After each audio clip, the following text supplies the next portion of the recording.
Hello and welcome to I Talk to Ghosts. I'm your spooky host, Jennifer, and tonight we are going to be talking about a very mysterious and somewhat controversial and terrifying topic: spirit boards, talking boards, also known as the Ouija board. First, of course, I have gathered the scariest stories I could find to share with you that involve spirit boards, because spooky fun is what I'm here for. But I also want to share a little history with you and a personal thought or two on how you can have a successful and happy spirit board experience. Also, later in the episode, I will be sharing another spirit reading with you, so linger around for that. But for now, back to spirit boards. Originally, when they started appearing in the late 1800s, they had the same communication components written on them that you'll see today of yes, no, the letters of the alphabet, and numbers ranging from 0 to 9. What was dramatically different than the attitude of dread and drama today is that the spirit board activities were enthusiastically embraced by spiritualism communities, as well as it being basically a mainstream wholesome hobby. It wasn't uncommon for people to break out the spirit board right after a Sunday sermon in an attempt to connect with deceased loved ones. Because in the 19th century, lifespans were shorter. It was common to pass away before the age of 50. When you combine lifestyle and health challenges with losses due to war, a lot of people were grieving and yearning for proof of an afterlife. This fueled the spiritualism movement, the belief that your spirit continues on after death. The use of the Ouija board was also a very popular dating and courting activity. Just imagine the opportunity to be able to sit with your love interest in a darkened room, candles flickering, you're sitting close, hands lightly placed on the planchette, hearts racing with anticipation that something might happen. What will the spirits say? I don't know about you, but I find that incredibly romantic. Although some of the events surrounding the Ouija board were definitely exaggerated, if not outright faked, because the spiritualist movement brought with it a huge opportunity for swindling and trickery. But it's important to realize that the attitude towards the board was to use it in a spiritual nature. It did not have the negative, feared connotation that it has today. And what changed all that? Bad marketing. When The Exorcist premiered in 1973 and Linda Blair's head came spinning around, vomiting and spewing out all kinds of vile things, it absolutely terrified people. And it completely changed how people saw the board in popular culture. And in the years following, that fear wave was used by religious groups to denounce the Ouija board as Satan's preferred method of communication. But did the sale of Ouija boards dry up? Not at all. But the boards were now viewed as a spooky activity, not a spiritual one. And as we all know, spooky is entertaining and certainly captures your attention. So with that, let me share some truly terrifying Ouija board stories with you. And the chilling tales start now.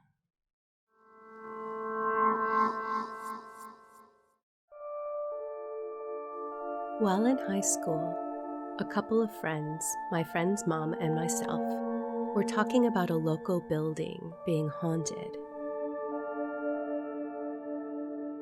It was a soil company that sells dirt, bark, and other landscaping goods, rumored to be the location of a murder years before. My friend's mom happened to work there, so we decided to go for a visit, bring a Ouija board, and give it a shot. I had never used one before, so I was skeptical from the beginning. This business is essentially a large warehouse with tall metal racks. Think Costco or Home Depot. the aisles are stacked with bags of dirt, manure, bark, and other things like large ceramic planters and flower pots.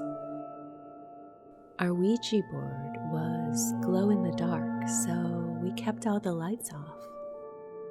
Once we got it going, it started moving around, and I was freaking out already. We asked if something was there to let us know, and there was a loud bang that seemed to come from the rafters on the other side of the warehouse. Every question that followed was met with a similar bang from various locations, sometimes close, sometimes far. The last question asked was if it meant us any harm, and the planchette didn't move, but it was already pointing at no. We repeated the question, and what immediately followed was the closest noise yet. It seemed right on top of us. So we decided it was time to leave. As we were hurrying and rushing out, we flipped on our flashlights. In the dim light, we saw a large, heavy pot fall from one of the shelves. Then we heard what we would later find to be 40-pound bags of bark being dropped to the ground.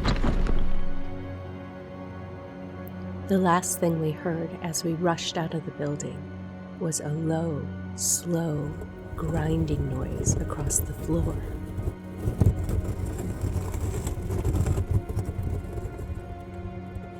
When my mom's friend returned the next day to work, she discovered a sledgehammer that had been dragged through the spilled dirt.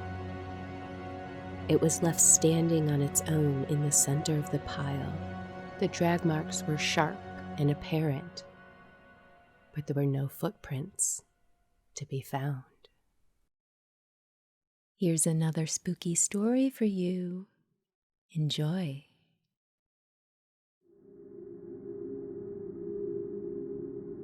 Our town had a small theater, which was very active in the 1920s until it burned down. Fortunately, it was recently restored and open to the public. One of the first performances was the musical Bye Bye Birdie, which I had been a part of. The other performers and I were all very stereotypical of the theater set, very dramatic and stuff. So we decided it would be fun to start off the rehearsal period by having a sleepover in the theater and try to contact former actors with a Ouija board. We were mostly non-believers, and during the sleepover, we ended up splitting into two different groups, one below the stage and one in the lobby. I was in the lobby group. Each group had a board and separately tried to contact Eddie, the ghost who supposedly haunted the theater. I don't know how Eddie came to inhabit the theater. Some say he perished in the fire.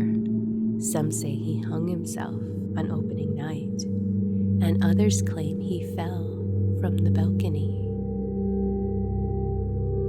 Nothing unusual happened during my session, most of which consisted of skeptical teens manipulating the board to say what they wanted it to say. Until suddenly, the other group came running on stage screaming that they had contacted something and that it threatened them. When we investigated, we found that all the mirrors in the dressing areas had been shattered. At first, we blamed the group that had been down there, but then the stage lights snapped on. The sound booth was locked, and since we were all standing on the stage, we could see up there that it was empty. Yet the lights, which could only be moved by a human hand, were moving back and forth. As we watched, the spotlight snapped on as well, and swayed back and forth. This went on for about 5 minutes and then stopped. Even though some of us wanted to leave immediately, we were convinced by the group to stay, and nothing else happened that night. However, most of the members of the cast experienced further, unexplained occurrences. My personal experience came when I was alone in the theater, building sets. I had gone to the bathroom when all the lights turned off, and I heard the sound of a little girl giggling. At first I thought it was one of the cast members, but when I left the bathroom, no one was there. I know there could be some explanation to the occurrences, but I truly think we stirred something up, and it's still there. Needless to say, that night caused a lot of new rules to be made. One of them forbidding the use of Ouija boards in the theater.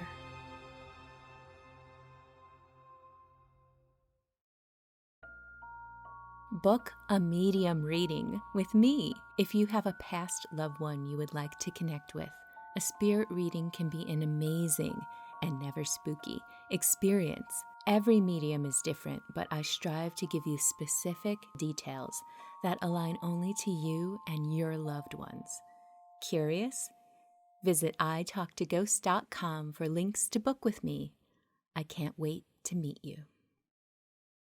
Hello and welcome back to I Talk to Ghosts. Thank you so much for spending some time with me around the planchette this evening. Before we part ways into the evening shadows, I would like to share a few thoughts with you about using a spirit board and spirit communication in general. As a medium, I can suggest appropriate ways to connect with a loved one who has passed with your open mind and open heart. Connect with love and compassion, because really it is said that we have to have a high vibration in order to meet spirit halfway. The same attitude applies with spirit board use. Most Ouija sessions seem to have strong undercurrents of fear and trepidation. And that is the exact opposite of what I just said. Also, with a medium-led spirit session, you set the intention to connect with a specific loved one. Most Ouija sessions today start with the question, is there anyone here who would like to speak with us? It's kind of worse than dialing a random phone number. It's more like yelling out a fear-based message of, hey, the door's open, anyone can come in? Ultimately, you attract what you expect. Energy matches energy. I'm often asked if my experience with medium sessions are ever scary, and absolutely not. I would never be operating on a fear level, so I'm never in that space. And spirit boards are a tool we can choose to use or not, just like scrying mirrors, tarot cards, pendulums. They're just tools. It's our hearts, our intentions, our own energy and spirituality that creates the space and the experience. So I hope that I've managed to explain that well enough to help set aside some fears about the Ouija board. If you have any of your own experiences you would like to share with me, I would love to hear them. In the meantime, speaking of the spirits, let's listen in on a spirit reading that I did for my latest podcast guest. Enjoy.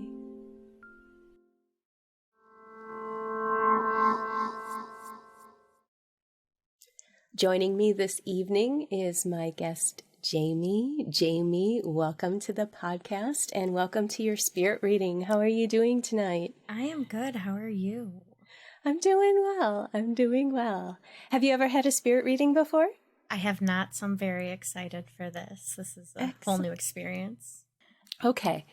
So right off the bat, I was getting the impression that someone left a big hole in your heart when they passed.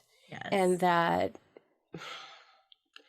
it's not that they want to apologize for that. It's just that's not what they want for you.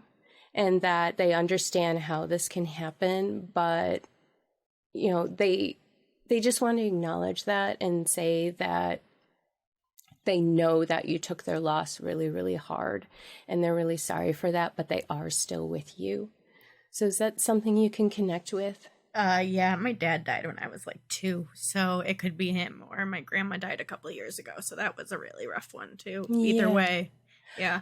I was getting an older female, and I was going to ask you about a man, possibly your dad. They are showing me, actually, it's like they want to talk about you. Yeah. And your childhood. They're showing me a lot of things from your childhood. Did you like horses when you were younger? Did you like My Little Ponies? I had a couple of them. I don't really remember having like a big collection or anything. Yeah, but I don't remember a lot of my childhood. So that could have been something that was like I remember bits and pieces, but I do remember having a My Little Pony that I liked to brush its tail a lot. I loved to brush its tail. It was like an important one. Yeah, actually. Now that you say that, oh, that was weird. Yes, yes, I did. Isn't that funny? Yeah. What I love about that sort of thing is that it means I'm not reading you.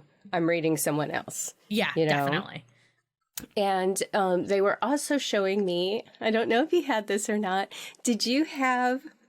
remember when they made those larger Barbie heads where you can play with the makeup and the hair? Did you have one of those? My cousin did, yes. And my cousin and I are 2 months apart, so we grew up together. I had like the My Size Barbie and the Like Me doll. So yes, I did have like the larger Barbies. Who bought these presents for you? My grandma. Your grandma. She was like my every other weekend parent, so that would make sense too. I feel like you have a very a big friendship vibe to your relationship. Like you're kind of two peas in the pod. My cousin and I are like that, and we spent a lot of weekends with my grandmas. So if she would always get us like the same gifts but in different colors and stuff like that. So I definitely think that's my grandma coming through. Okay. Yeah. Thank you for clarifying that for me. Do you smoke at all? Because someone was telling me stop smoking. Oh. So I don't know if someone was just giving you advice on that, or they had a strong opinion on it or not.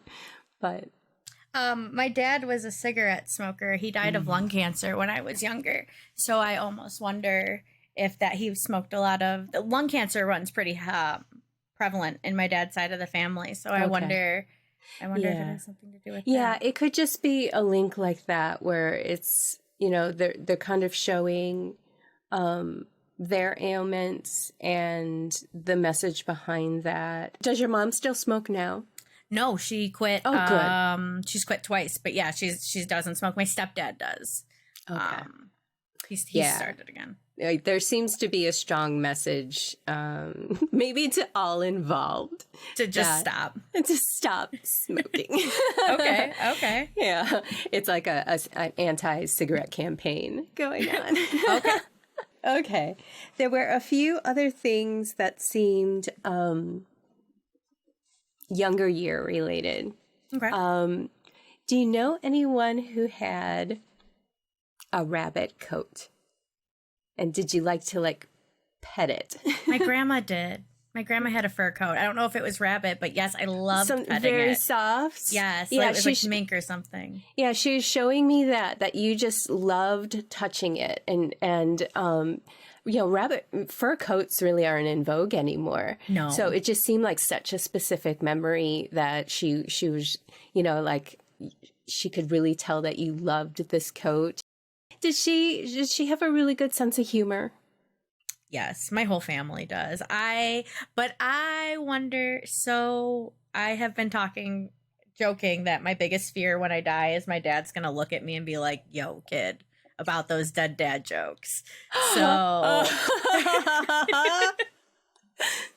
No, I think that humor can be such a great coping mechanism.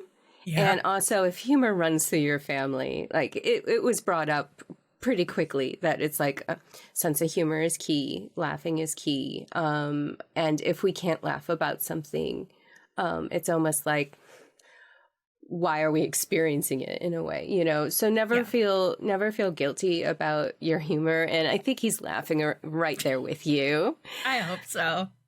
You know, when there's humor, there's laughter, there's love. And I don't think that's ever misconstrued. Okay. Good to know. Good to know. Okay. I want to ask you about a tattoo. Do you have a tattoo, a special tattoo? I have a couple. Yes, I do. I have one for my dad on my ankle. And then my finger is kind of representative of something for my grandma. Oh, yeah? Can I see? My finger is a bow from a bow ring. And then my ankle tattoo, it says "Get Tough" because that's what my dad used to say. And I would like put my little fist up. So, yeah. Oh, that is so sweet. Yeah, yeah. Yeah, they wanted to, I was just getting the message, ask about the tattoo. And that's really great that's a really strong connection and yeah, Get Tough. I was getting a lot of messages about gently trying to encourage you, if you have any low points or anything like that to remind you that you are a strong person. And sometimes we have to kind of take a deep breath and really ground ourselves because we can spin off, you know, and suddenly we're so turned around. And they just want to acknowledge that, you know, obviously depression is a real thing.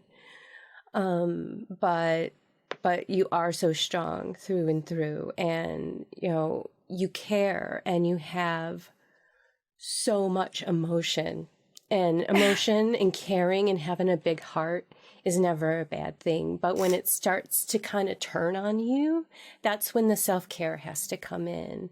And if they're, you know, if they're not there for you to be able to say how amazing you are, you know, if you can just find that quiet space, because the world is so loud, right? So loud, yes. And the world is so loud. Our thoughts are so loud. We have to create that quiet space where it's like this open space where they can come in and be there for us. And it's just so subtle. We even doubt it. But it's like they just want to encourage you that it's like, hey, life is really hard and you just have such a big heart, and, you know, never ever lose that. But, you know, whatever they can do to support you and give you strength. That sounds like my dad. He used to have to do breathing exercises because he had a really bad anger and stuff, which I grew up with. And I do a lot of that stuff. And I just am getting out of a really bad depressive episode. So that definitely sounds accurate. Damn. Well, the other messages that they have for you is, don't worry, just do. You know, sometimes if we can just act instead of thinking. Does that make sense? Yes, I have another tattoo. It says, "If not now, when," in Greek on my arm. And then I actually my cousin and I just opened a salon suite together in the height of the pandemic and named it after our grandma. Or like after her birthday, yeah. So that fits. Is there a 9? Yes. Studio 119 is my suite name. Wow. Well, congrats. Congrats on opening the business. Thank you. Yeah, it's been hard, but worth it for sure. So yeah, just don't worry, just do. And, you know, you are doing great. It says clear direction, no spinning. I'll try. Right? Well, again, it's just about taking those centering breaths and, you know, grounding yourself and being, okay, what is real? What's going on right now? Right now, I'm just sitting in a chair. Right? Right. You know what I mean? Yes. Yeah, it says find your solid ground and that you are amazing. Ouch. Or, I mean, you know. Well, that's sweet. Hit me right in the heart. All of the hearts. Yeah. Oh, I was going to ask you, I've been seeing a lot of angel numbers, like repeating numbers, a lot are like 11, even like 1122, 11, like every time I look at a clock or license plates. Is that like them like letting me know I'm on the right path, or am I going crazy? No, you know, I love that question because a lot of people have questions like that. Like, what does this mean? What does this mean?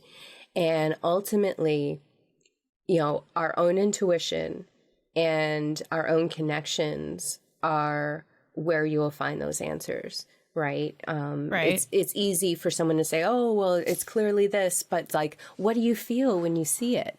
Were you thinking about a particular thing when it happens, or does it remind you of something? You know, those, and then don't change your answer. You know, when we start second guessing or wondering about it, that's when it's like we're losing it, we're unraveling it, because that's what our analytical brain wants to do, right? Yes. Yes. You know, take a moment to just quietly say, you know what, I'm open to this. Go ahead and show me a sign. I'll be watching, you know, non-judgmentally, critically, of just, you know, on your own time, give me a sign. Let me know you're here. And sometimes that's a song on the radio, and sometimes it's, you know, dimes, you know. That's weird. I always look at the radio or like to songs and stuff as my dad like giving me signs. So very weird that you said that. I was going to ask you if he liked rock music. Yes, he I think so. I didn't really know him. He used to sing Brown Eyed Girl by Van Morrison to me all the time. So Oh, that is lovely. Yeah. So yes. I would not be surprised if you're going to hear that song sometime soon. It's just going to pop up for you. Yeah. I hope so. Yeah. I feel like you've answered it, but I just want to know if my dad would like me and be proud of me and stuff like that. He thinks you are so creative and you have so much moxie. Yeah, that sounds like something he'd say. Yeah. Is he a moxie type of guy? Kind of. He was way older than my mom. So yeah, that sounds about right. And he just thinks you're made of good stuff, you know, is how it's coming across to me. And you're just, yeah, I feel like he kind of wants to, you know, do that to your chin. Just that sounds, yeah. You know, and I think that he sees a lot of himself in you, and that's not like an egotistical statement. That he relates to your energy and your personality, and he can only hope that you can draw strength from that, you know, and that it's like, come on, kiddo, you know, you're made from some tough stuff. I know, because you're like tough. Me. Yeah. And it's like, you know, and I know you're amazing because I'm amazing. Yes, that sounds right. I've been told my whole life, oh my God, you're so much like your dad. And I'm like, well, I guess nature takes over nurture in that situation. So it's nice to hear that he agrees with that. I did not expect to cry this much. But good tears, all good tears. Oh, that's so wonderful. No, he seems like such a great guy, and your grandmother seems so caring and loving. And, she was amazing. And, you know, and a wicked sense of humor. She got that Jewish sense of humor. You know, we all do, you know, you got to have that, like, good, quick one, too. But her and my dad used to joke around, too, and she thought my dad was so funny. Like, all the time, she thought my dad was so funny, so... Well, cool. I hope that I was able to give you some validation there that they are with you, and that the messages that they gave for you today are like what you needed to hear. And very much so. Okay. Well, thank you so much for Thank meeting you so me much. today. And yeah, it's just so great to feel the love that they have for you and to be able to convey that, especially if you've been going through some rough times lately, just to let that bolster you a little and just gently, like someone really wants to give you the biggest hug and just hold you, and it's just so great to be able to communicate that to you. It's so important. Yes, thank you. You've helped more than I can even begin to describe. You are so welcome. Would you like to receive a free spirit reading with me? Enter for your chance at italktoghosts.com/guest. Each week, I'll randomly select a name from the list to be a guest on the show. Together, we will talk to the spirits who wish to communicate with you, and our session will be featured on a future episode of I Talk to Ghosts. The spirits are waiting.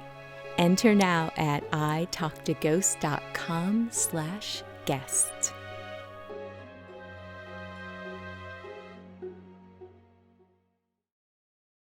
And with that, dear listener, we have reached the end of this episode of I Talk to Ghosts. I hope you have thoroughly enjoyed the stories and thoughts that I've shared with you this evening. And for now, wherever you wander off to in this world or the next, just remember, come back and visit me. Have a lovely evening and good night.